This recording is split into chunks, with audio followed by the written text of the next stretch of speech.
So it was the 900th episode of Raw. Sorry, SmackDown. It was the 1,225th episode of Raw this week. 900 for SmackDown, sorry. So we had some SmackDown recaps from things that happened in the past. They didn't hit a lot of them, but they hit some of the big moments. The first SmackDown destroying DX's boss.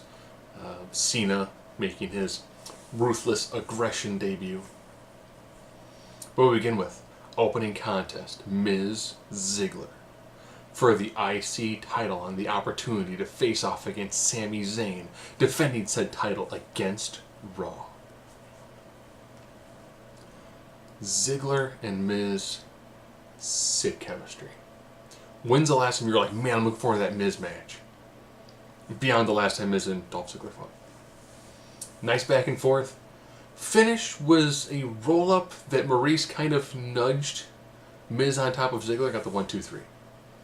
Ziggler dejected.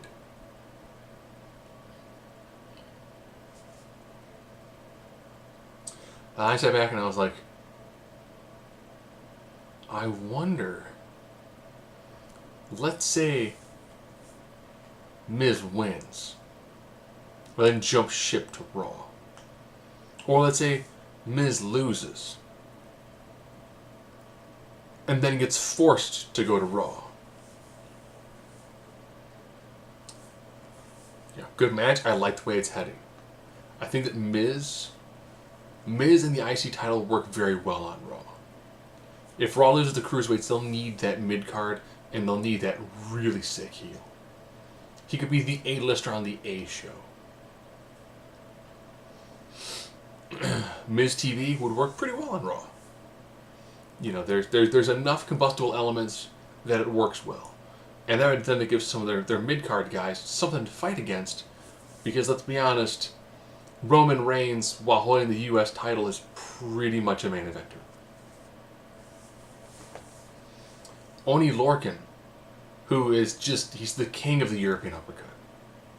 Man, that is his move.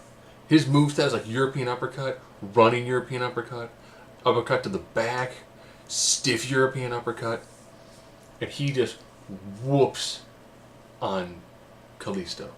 Kalisto out of nowhere gets slid El Sol, gets a 1-2-3. Nice. Nice. It showed a brawler style, just flat out owning the smaller, faster guy, but then hits his knockout shot and gets the victory.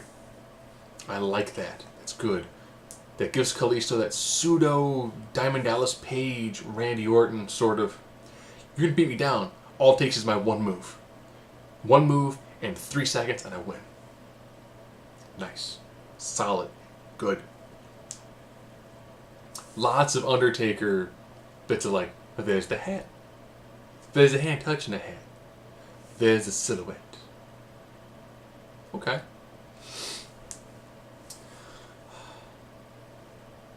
Alexa Bliss is livid. Livid that she lost the title match last week. Daniel Bryan's like, just take this, all of this, directed at Raw. It's like he was trying to cast a spell like Doctor Strange. He's like, just take this and push that onto Team Raw. And then Natalya showed up. It's like, you're going to get knocked back down, but you get up again. They're never going to keep you down. And you'll get knocked down, but you'll get up again. They're never going to keep you down. Bliss going, Chumbawamba? I was like, 2016, stop. You've just driven a shark over a pack of sharks, with Natalya having a solid gimmick, occasionally randomly quoting song lyrics, and Alexa Bliss screaming out, Chumbawamba? Really? And I was like,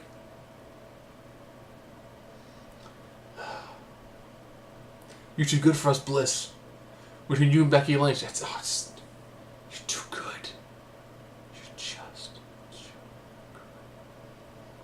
Carmella and Nikki Bella continued their flat-out blood feud with Carmella just wrenching on Nikki's neck. This match felt freaking brutal. Whenever Nikki gets rolls back into the ring, Carmella is just wailing on her. And Charlotte comes down with her whole like, "Hi Nikki, come on Nikki.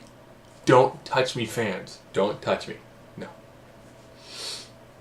Of course she gets blasted by Nikki, which there has the rest of the Raw's women's division comes down, starts pounding on her, and they're owning them.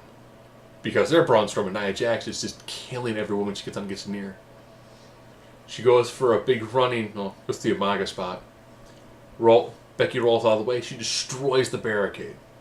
Naomi almost loses her footing, does a dive to the outside, because, Usos. So the women stand tall. Just like the men did last night. Cool. Totally cool with that. It's nice, it worked well. My dad asked me if he's going to win those matches, and I was like, I'm thinking for the tag, I think tag goes SmackDown. I'm thinking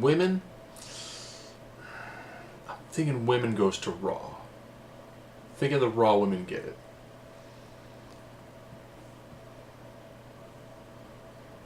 And I'm picturing the sole survivor being probably like Bayley and Sasha. I don't picture it being Charlotte.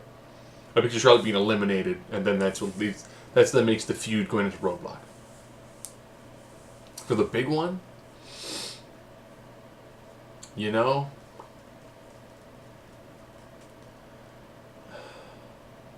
I could see Team SmackDown winning. I could see SmackDown taking the tag with American Alpha, and I could see them taking the big one. Just because that way then they've got that one feather in their cap. They can always be like, well, we beat you in the inaugural battle, or whatever they want to call it. But they did do an 8-on-8 tag match. Not elimination, though. So you had Hype Bros, Breezango, Usos, American Alphas taking on the rest of the tag division. Headbangers.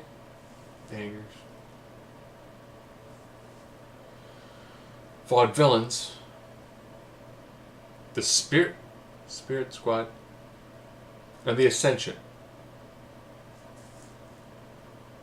Grand Amplitude, pinfall on one of the headbangers.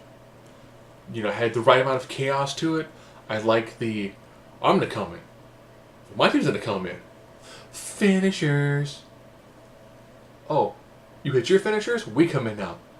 Third of the top rope or finisher. It's good. It's your standard clear house finish fest. Crowd got into it. Usos bolted the leaping spot. They seem to be like they're relatively on the same page.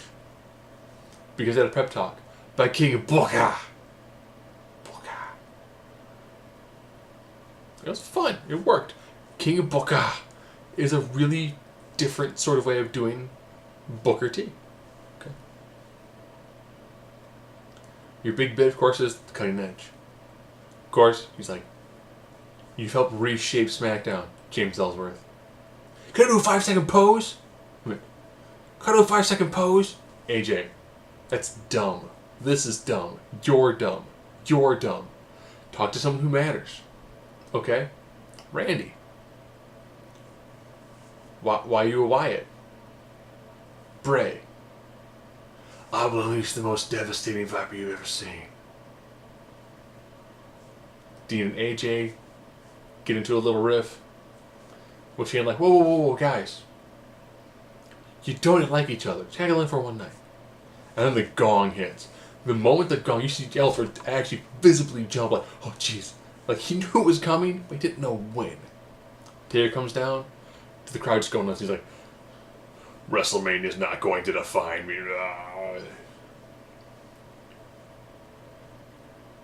So he's back. Stake souls and dig holes. Cool. If he's got a half dozen matches in him, the people he's looking across at? It's like, Shane. Well, we've had a Mania match. Orton. We've had Mania matches. Bray. We've had a Mania match. Dean? You were one of my very few. Actually, Dean Ambrose was one of the very few Undertaker non-WrestleMania Brock Lesnar matches. So Taker saw something in Dean during the Shield days when he actually fought Dean Ambrose. And the Shield put Taker through a table to ride him out for a little while. Sick. He's like AJ, and I'm thinking, oh, AJ Taker. AJ Taker. Ooh. I'm thinking AJ has got enough in the tank to really really push Taker to a good match. Also, I think Cena do a great job too. I was like, ooh. They put so much in there. I like it. I like it a lot. It's good. Overall, I enjoyed SmackDown more than Raw, but again, looking at a 2 hour show versus 3 hour show, there's less in the way of filler, and it feels like a tight, cohesive show. So, looking forward to Survivor Series, as well as TakeOver. Man, this is going to be a lot, because you got TakeOver, which is about 2.5 hours. Freaking 4 hours with 2 hours of pre-show. Survivor Series is not a 6 hour event. Stop it. And then do like a post-show too? No. People are. You cannot expect a fan to be jazzed up for a 4 hour proper, knowing that they got an hour beforehand once we stand outside, get in the arena, watch some pre-show matches, and then try to be hyped for 4 hours? Come on, man. You know that ain't happening.